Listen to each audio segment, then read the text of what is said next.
木下優香のゆるちゃんです。今日は私の北九州市さんから美味しいものをたくさんいただいています。で、今日は北九州市のパンですね。全部めっちゃ美味しそうです。私これ全部食べたことありますね。いただきます。これはクロワッサンです。私空港でこれ買ったことありますね。バターの香りがすごくします。もっちりですね。メープルの風味がして甘くて美味しいです。これは肩パンです。大正時代に八幡製鉄所で働く人のために作られたんですって。見てください。ちょっと食べ物の音じゃないですよね。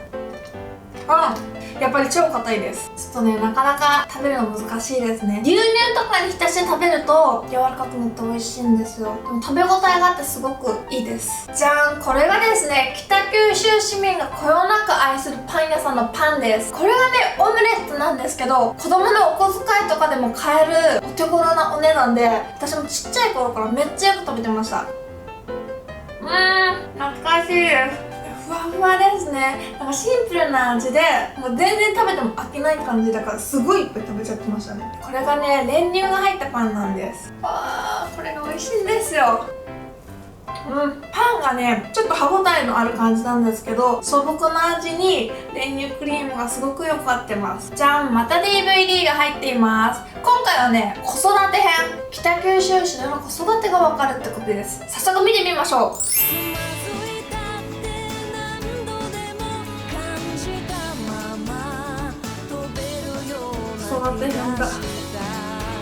東京都心部では待機児童の問題結構大きくなっていると思うんですけれども、まず住まいの専門家である池本さんから、その辺の情報について。4月に復帰できないかも問題っていうのがやっぱありまして、2月ぐらいのタイミングで受かる受からないって出るんですけど、それにみんな一喜一憂してます。つまり戻りたいのにですね、戻れるかどうかが見えなくて、保育園の事情で戻れないっていう方々が出てるっていうのが東京の実態ですね。北九州待機児童がゼロだっていうお話もありますけど、この辺も何か行政として取り組んでらっしゃるところあるんですね。保育所連盟とですね、一緒になって、どうやったら待機児童を解消できるかっていうことで、保育士の確保だとか、そういったところにすごく力を入れてやってきてますね。北九州はですね、 NPO 法人の調査なんですけれども、次世代育成環境ランキングっていうので5年連続1位で、また11回全部でやってるんですけど、そのうち10回1位という、非常にいい評価をいただいてるんですけれども、一番評価されてるのが小児救急医療のところなんですね。小児救急医療って意外にあれですよね、大事だと思ってて、子どもの数が今減ってるじゃないですか。だから1人目のお子さんを育てるっていう方が多くて、そうすると2人目3人目になると1人目の経験でこれは大丈夫だなとか判断つくんだけど、1人目ってやっぱ判断つかなくてですね、どこまでこれ急いで病院に連れて行かなきゃいけないかとかってもうお母さん気が気じゃないですよね。そうですね。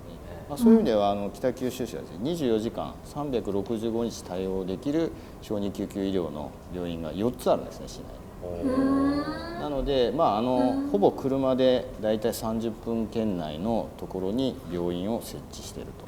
というところが、大きな売りかなというふうに思います。いろんなことが評価されて、最近の日経デュアルの調査で、これ共働き子育てしやすい街ランキングっていうのがあるんですけど、いろんなランキングがあるんですね。これも東京を除くですね、総合編っていうのでもう非常に僅差の3位になったということで、北九州意外に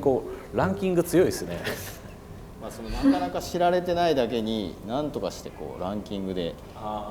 上位になろう。北九州市にはですね、その大きな子育て支援施設があると伺ったんですけども、それ自体はですね、非常に子育て世帯にとっては大きな魅力だと思うんですけれども、小倉駅の北口にある子育てふれあい交流プラザ、元気の森のことだと思うんですけれども、こちらは未就学児が対象で、施設がとにかく広くて、子どもたちがワクワクするような遊びが揃っています。遊具がたくさんあって、安全面も考慮されてて、スタッフの方も立っていらっしゃるので、安心して遊びに来れます。子どもが遊ぶのに危なくないような工夫されてて、子どもたちが飽きないような工夫もたくさんされてて、とても利用しやすいです。子育てっていうととかく子どもの方に目が向きがちですけど、実はお母さんが孤独だったりとか、お母さんの心のサポートみたいなものも大事だってよく聞くんですけど、まさにそこが重要で、北九州市では昨年5月にですねウーマンワークカフェ北九州っていうのをオープンさせてるんですね。これ全国初なんですけれども、働く女性、働きたい女性を支援しようということで、仕事に就きたい方、もしくは起業したい方、そういった方々の相談、それからあと保育所の入所支援というところまでワンストップで総合的に支援できるようにしています。子育ても3つパターンがあると思って、1つは自助ということで、それは自分で頑張ること、もう1つは公助ということで公的なサポート、それが今ご紹介したようなその北九州の取り組みだということで、もう1つは共助ということで、共に助け合うということで、自助と公助と共助の取り組みっていうのが北九州市では進み始めてるんじゃないかなというふうに思いましたね。まだまだできてないことがたくさんあるんですけれども、非常に住民の皆さんとですね近い関係でいろいろ仕事ができてるかなと思いますので、これからも先を見越してですね、いい社会を作っていきたいなというふうに思ってます。長男の時はですね関東で無認可の保育園に補欠で入ったみたいな感じだったんですね。マンションの一室でやっているようなところです。でも今はもう校庭が広くてのびのびとしたところで、長男も次男も同じ幼稚園に通ってるんですけど、とっても安心してます。